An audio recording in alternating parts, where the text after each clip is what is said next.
Hello, everybody. Welcome back for another video. Hope you're all doing well. I know there's always a lot going on. Hope you're all doing well and that you're all having an absolutely incredible day. Don't forget to leave a like on the video. It is a free and easy way to support the channel and help out my algorithm. Every time I say that, I know it sounds very dystopian, but I mean, you know, look at the present. A very big thank you to everyone who leaves a comment every video. It helps out a lot. And without any further ado, let's jump right into it. We have a lot of mimicky news over the course of the last it's been about a good 4 or 5 months now. A lot of companies and institutions, you know the deal, are heavily getting into not only crypto, but also into Bitcoin. We are witnessing some kind of a shift, which also only perplexes me far more than normal as to why we still are not above $300,000, $400,000 per coin. I assume we will eventually get there. All of the analysts, if you've been watching the last 2 weeks or so, believe that July is going to be like the rocket month. In between that, we have been witnessing a large amount of, you might remember this one in particular that stands out because of just how unorthodox it was. It's a gold and silver mining company. Yeah, remember that one? I want to say they're based in the UK, but they mine within Asia. They announced recently that all of their future profits, at least so saith the news, will be swapped into Bitcoin, which also sounds completely insane because they're a gold and silver company. One would assume that that would suffice, but no. They've announced their future profits will be moved into Bitcoin instead. No word on what is to become of the actual company itself. So we're getting a push forward from that, where it appears that a lot of cryptocurrency native companies and coins and projects are also talking about getting into Bitcoin as well. You might remember, I guess the leader, the forefront of this was Charles Hoskinson around January, when he was like, I really love XRP. I really love Bitcoin, especially trying to get the whole Bitcoin DeFi thing going. So this will probably come as a surprise, but also like, okay. Do you guys remember the cryptocurrency project called PolkaDot? I believe this is like 2017, 2018, 2019. I think it was supposed to have been a side chain or something for Ethereum, another layer, another place for faster transactions. They did exceptionally well a number of years ago. We haven't heard much from them. And I mean, you also kind of get lost in a market with 10, 15, 20,000 coins. A lot of attention is mainly being paid to Bitcoin, XRP, Ethereum, and then there's like a sprinkle of other coins around there. But PolkaDot is back in the news. Yeah, there's a PolkaDot governance proposal. Someone has put forth a proposal to sell 500,000 DOT tokens to Threshold Bitcoin, or TBTC, for diversification and long-term stability. This apparently has received mixed reactions from the community. So it appears that someone basically announced that things are okay, but they could be a lot better. Why don't we sell off 500,000 PolkaDot tokens and use that money to buy Bitcoin? A lot of people who are in the PolkaDot community believe that it's like a bending of the knee, if you will, to announce, our project's not doing too hot. Look at that one across the street. Let's sell some of our stuff to get into it. And then and I say this in the most honest way possible, from a logical standpoint, why not? If Bitcoin is and I'm going to give it to you as nicely as possible.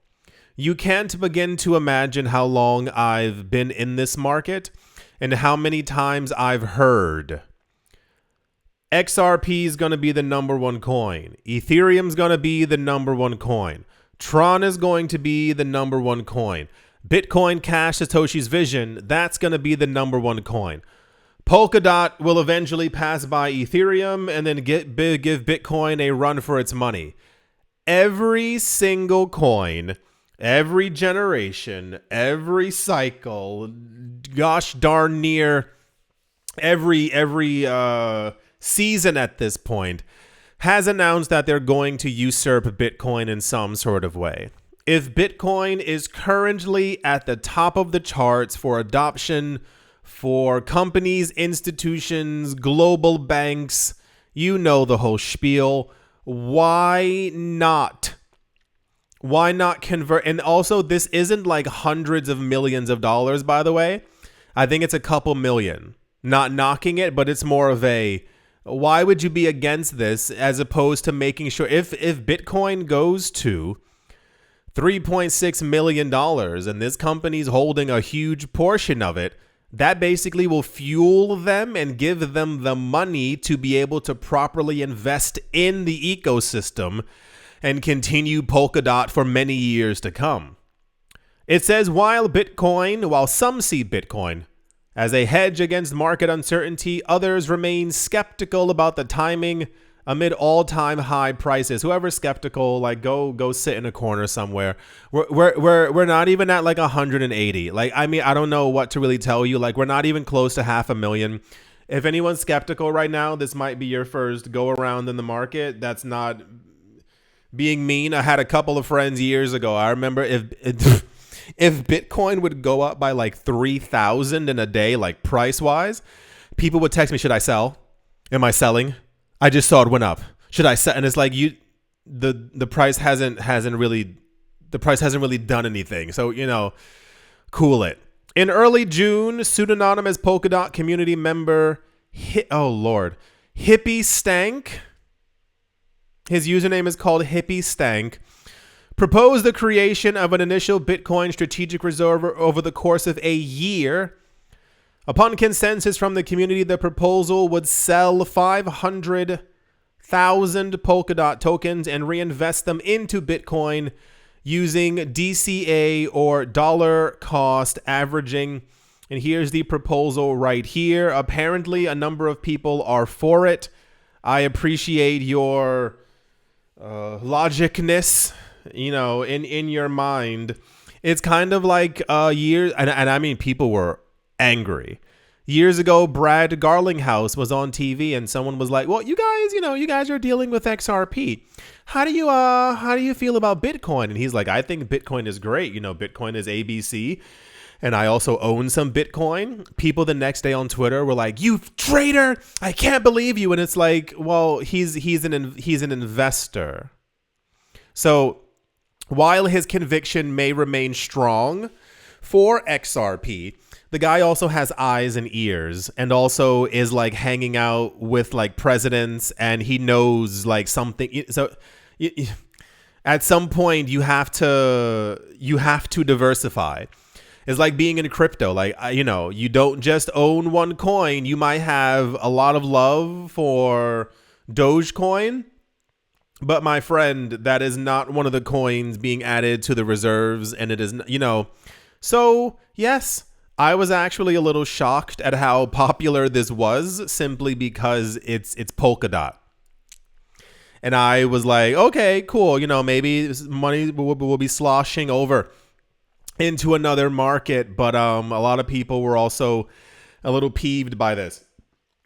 Just for clarity, every single crypto company owns some amount of Bitcoin. I don't know who didn't know that. Yeah, they all have been here. For those of just as a refresher, A lot of the people who worked on the original like Bitcoin, like with Blockstream in like 2010, 2011, 2012, they branched off and they actually created Ripple, like Ripple, the company. And then the people from Ripple got angry at some point or whatever and branched off and they created Stellar Lumens. A lot of the people who were working with Ripple, for those of you who don't know, Vitalik Buterin was actually supposed to work for Ripple. Like, yes, like actually, like you can look it up. But I think his visa was rejected or something like that. And that caused him to like get like a bit frustrated. He actually created Ethereum from that. Imagine like not getting a job and then you just create like the second largest crypto in the world. It's absolutely crazy.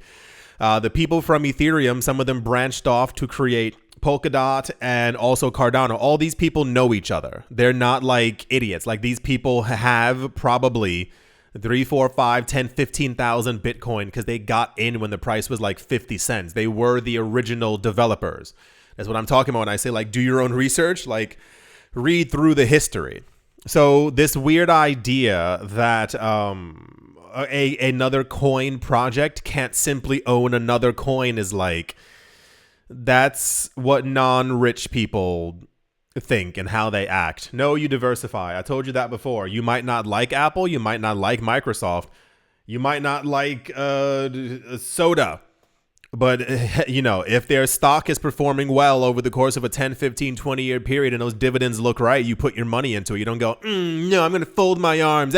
I don't want that coin. So, anyway, that's the PolkaDot news. Let's see what happens. Just do it. Apparently, it's 1.9 million. Like, what are you talking about? Just do it right now. Like, I don't understand what the conversation's about. Okie dokie. Let's move on. Also in news that was far more popular than I assumed it was going to be, and also like, sure, planes, trains, and automobiles also exist. Apparently, Brazil is getting ready to overhaul how they tax crypto. The Brazilian government announced plans to get rid of the long-standing exemption that lets investors apparently cash out $63,000 per month in monthly gains without paying taxes. Instead, they're going to be implementing a 17.5% tax that will be imposed on all profits from digital assets. Brazil has been one of the, if not the, kind of leader within Latin America for Bitcoin and crypto adoption. I mean, they really had everything before the United States. They had multiple cities and areas that were talking about implementing a Bitcoin reserve before it was even called a Bitcoin reserve. Their mayors were talking about buying Bitcoin for Rio and this place and all these other fantastical. So they've really been at the front of it. The issue ends up being two things. A lot of people are making a huge amount of money from crypto. A lot of people in Brazil, because of terrible leadership over many generations, live in extreme poverty. So this would help a lot of people. But as I said before, planes, trains, and automobiles exist. And if people can avoid taxes or just simply whatever, they're going to.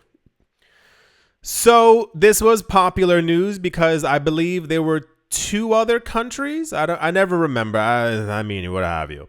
Who announced recently as well something similar to this. They're thinking about proposals to potentially raise taxes from 0 to 10% or 15% or 20%. The big money that they're trying to actually tax, like this tax, of course, is going to people who are making 30, 40, 50 million. No, first of all, it blankets everyone, but the main ones touched by this would be the like richy riches. And these people tend to just leave and go somewhere else when this happens. So I think in many cases, I don't know what the thought process behind the scenes is, But I mean, realistically, if they had said like 7%, a lot of people wouldn't have had a problem. But when you start nearing 20%,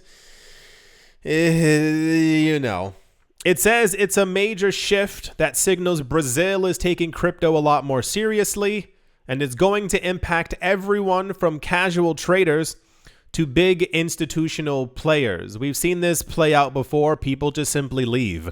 It's not really a discussion. I don't know what exactly it is, but I just saw that the UK is also implementing some kind of I believe it's a new wealth tax.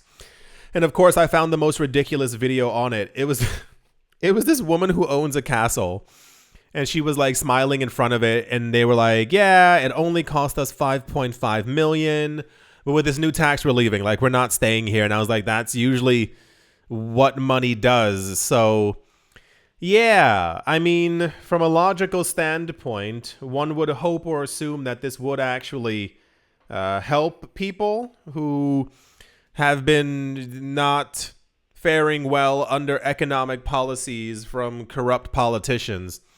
However, yeah, 17.5% is a little too close to 20. So I assume this is going to happen. This was very popular news, and, I wish them all the best of luck or something like that. Okie dokie. Let's move on. In what can only be deemed as surprising news, because, we never, ever, ever get news like this. A company by the name of Avert, Evertz, Avert Pharma, has become the first company within Germany to create a strategic Bitcoin reserve, adding 100 Bitcoin to their treasury. Apparently, they focus on natural cosmetics. Wow, that's fantastic. Has become Germany's first company to adopt a strategic Bitcoin reserve model by purchasing an additional 100 Bitcoin in May of 2025, valued at roughly around $10 million, according to a press release. It says an additional. I don't ever remember talking about this company before in any sort of way. The adoption marks a continued expansion of the company's treasury. Wow, okay. It says which began in December 2020 with an initial, it says 2 million euros, but it's roughly the same. So a $2 million Bitcoin purchase. Since then, Avert Pharma has regularly allocated corporate profits towards Bitcoin, building a digital reserve aimed at long-term stability. Cool. Another company. I mean, I guess not, but also yes. I was going to say a brand new company. If they've been doing this since 2020, then I guess they are returning or something along those lines. We keep getting new companies every day, as we have been. I'm going to count them as a new company. I don't ever remember saying the word Averts. Maybe that's why. Maybe it's too out there. And years ago I was like, no. So cool. I won't say the words. I hope it works out for them, but that's mainly because they're rich enough to be able to allocate millions of dollars into a digital currency at will. So they're probably going to do just fine, especially as prices keep on moving on up. We're getting a lot of news like this. It should not be surprising anyone, because that's basically how money works. I don't know the exact number anymore. I remember seeing something online that said apparently there are, I believe, 70 plus companies right now who own or are buying Bitcoin in some sort of way. As far as these companies from this year, I think the number is around 25, 26 at this point. They kind of keep on popping up. That's the company becomes the first German company to announce a strategic Bitcoin reserve. I will tell you a little bit of logic. There are probably many other companies within Europe who are doing the exact same. I told you that before years ago. A lot of companies kind of want their name to be in the press. But there are a lot of like family run companies, like really wealthy companies who don't have to brag or like tell anyone. So I'm sure a lot of them are also buying up some BTC as well. That's that news. Okie dokie. Let's move on. Oh gosh, just please let it happen, because for the love of, I don't know what's happening anymore. I don't know where, and maybe someone else can enlighten me, as I do not know everything. There's a huge, I mean, really, what word would I even use there? Amount of attention being paid to XRP, Cardano, and Bitcoin and DeFi. Like constantly. There's just something going on with DeFi. I don't know if it's meant to be in the news to thrill us or excite us or make us think that DeFi is making some kind of a dramatic comeback in some sort of way, but we keep hearing about XRP integration into Cardano for DeFi. We keep hearing about Cardano is making this bridge in order to be able to do stuff with Bitcoin and DeFi. We keep hearing that the Ethereum virtual machine is connecting to this coin. It's just a lot of, I lightly assume a lot of this probably has to do with the news that we've been getting regarding staking XRP and staking Bitcoin. But it's like everywhere now. And when I say like just do it, it's becoming like Cardano-y, where it's just this like, in 9 weeks, we're going to have this. In 14 and a half weeks, we're going to have this by December. It's like, okay, we get it. Like, you guys are building DeFi on all these projects. Just launch it so we can like actually use any of the protocols. Apparently, XRP's EVM, their Ethereum virtual machine side chain, is live on the testnet. Every website I saw kept on saying when it was going to happen, but I excuse me if I'm wrong, but I'm pretty sure that it's like over. It says with a main net launch expected in Q2. We are in Q2, and no, are we? Yes, we are. Doesn't Q3 start in July? January, February, March, April, May, June. Yes. Q3 starts in July. But every single website kept on saying Q2. So is it launching like now, today? Like, is it, I assume this is Q3 over the course of the hottest months of summer and then the beginning of autumn. It says the side chain brings Ethereum smart contract compatibility to the XRP ledger using wrapped XRP as gas. For the love of goodness, just let this thing happen. We've been talking about this since January. The idea is, I said, this is going to take off more than you can imagine when crypto exchanges announce that you can do this. We have staking for like the original proof of stake coins, POS coins. We also have some kind of a weird staking thing for like stable coins as well. Awesome, fantastic. But we're getting a lot of Bitcoin and XRP. We used to have some news about Litecoin like a year or two ago as far as like staking. But realistically, anything that works on Bitcoin will also work on Litecoin as well. But these two coins, it's like, please just do it. So I'm assuming still by December, this should be like really up and running for both coins. Coinbase, Binance, Gemini, and Kraken should by December have something on their website where you can lock your XRP and get passive income, where you can lock up your Bitcoin and put it into some kind of DeFi something and you'll make passive income. We're also, what was the other news? The Flare network. The Flare network, wow, English, was also recently in the news as well, talking about XRP DeFi stuff as well. The XRP ledger also expanded its stablecoin ecosystem with something called EUROP, EUROP, and USDB.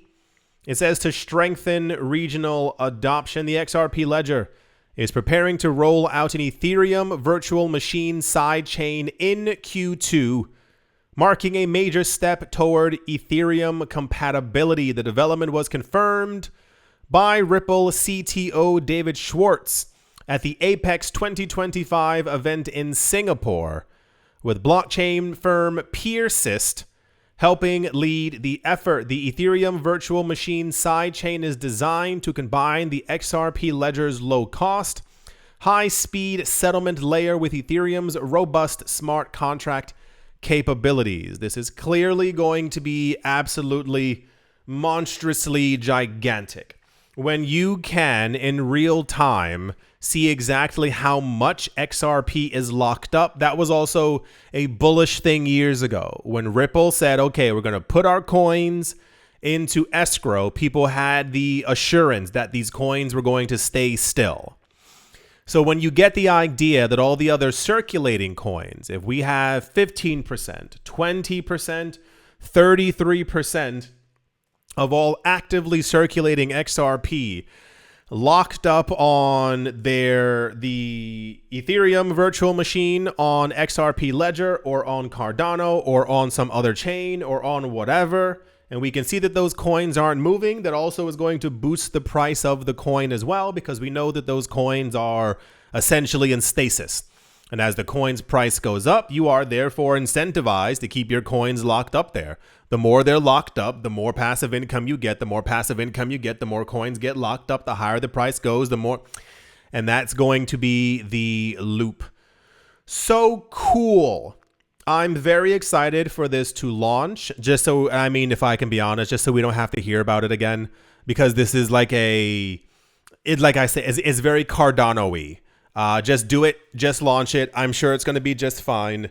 But this will take off mainstream when crypto exchanges have these things. I have a couple of friends.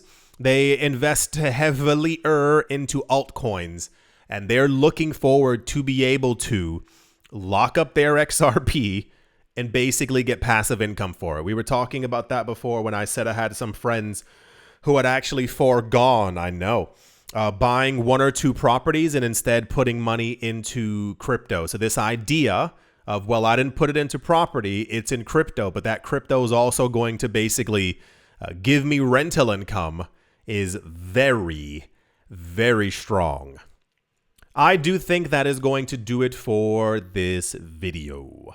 I know there's a lot going on. Try to, as I've always said, make sure to take care of yourselves. I know it's not easy. The world is complicated in many different forms and aspects. So make sure that you do something that makes you happy. Hope you all enjoyed. Hope you all are having a great day. Morning, afternoon, evening, wherever you are, wherever you might be. I do hope it is absolutely fantastic. Thank you all once again for watching, listening, liking, commenting, and supporting. And I will most certainly be talking to you all soon. See you.